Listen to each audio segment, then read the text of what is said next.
उम्मीद है आपको वीडियोस पसंद आ रही होंगी। अगर वीडियोस पसंद आ रही हैं तो लाइक कर दीजिए, चैनल को सब्सक्राइब कर लीजिए और अपने दोस्तों में शेयर कर दीजिए और अपनी गलतियां कमेंट में टाइप कर दीजिए। और इस डिक्टेशन की एडवांस आउटलाइन और पीडीएफ के लिए हमारे पेड बैच से जुड़ें। डिक्टेशन 5 सेकंड बाद स्टार्ट होगी। स्टार्ट। बजट में प्रस्तावित इन सुधारों का लाभ निवेश को मिलना चाहिए। हम सब जानते हैं कि अपने देश में व्यापार करने की सुविधा बढ़ाने की ज़रूरत है और इसके लिए बजट में प्रावधान किए गए हैं। दुनिया यह मान रही है कि भारत संभावनाओं का क्षेत्र है, लेकिन इन संभावनाओं को साकार करने की जिम्मेदारी बजट को सही ढंग से लागू करने में दिखनी चाहिए। बजट बहुत सावधानी से बनाया गया है और यह संदेश दे रहा है कि आम लोग भी बहुत सावधानी से अपने आर्थिक फैसले लें। मिसाल के लिए चांदी की कीमतों को देखा जा सकता है। 4.5 लाख रुपए किलोग्राम की कीमत तक पहुंच गई।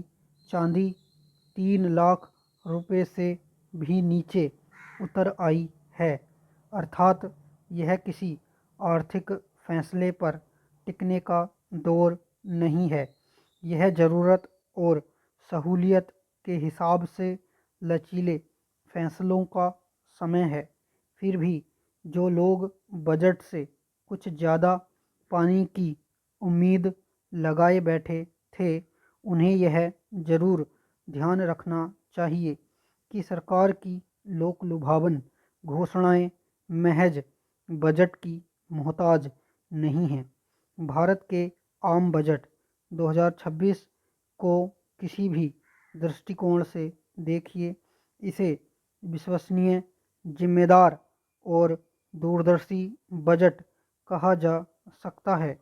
अव्वल तो बजट चर्चा शुरू करने से पहले हमें दुनिया के हालात पर ज़रूर नज़रें फेर लेनी चाहिए। उसके बाद ही यह सोचना चाहिए कि ऐसे क्या कदम उठाए जा सकते हैं जिनसे हमारे सकल घरेलू उत्पाद में वृद्धि हो। वृद्धि भी कम नहीं, कम से कम उतनी हो जितनी नए आर्थिक सर्वेक्षण में बताई गई है। रविवार को पेश केंद्रीय बजट में खास यह है कि व्यापार या उद्योग को विकास के एक प्रमुख चालक के रूप में देखा गया है।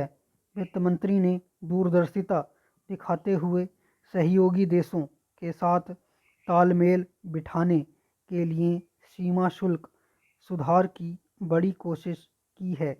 इससे निवेश दक्षता और व्यापार संबंधों पर सकारात्मक प्रभाव पड़ेगा और लगातार उच्च विकास दर के अनुकूल स्थितियां बनेंगी।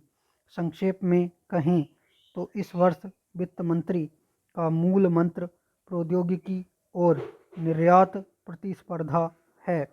सुखद है कि पहली बार विकास दर को बढ़ाकर 7% का लक्ष्य रखा गया है। इस विकास दर को पाने के लिए केंद्रीय वित्त मंत्री निर्मला सीतारमण द्वारा पेश बजट में बहुत ठोस कदम उठाए गए हैं। बजट के अनेक पहलू हैं जिनसे उम्मीदों को बहुत बल मिलता है।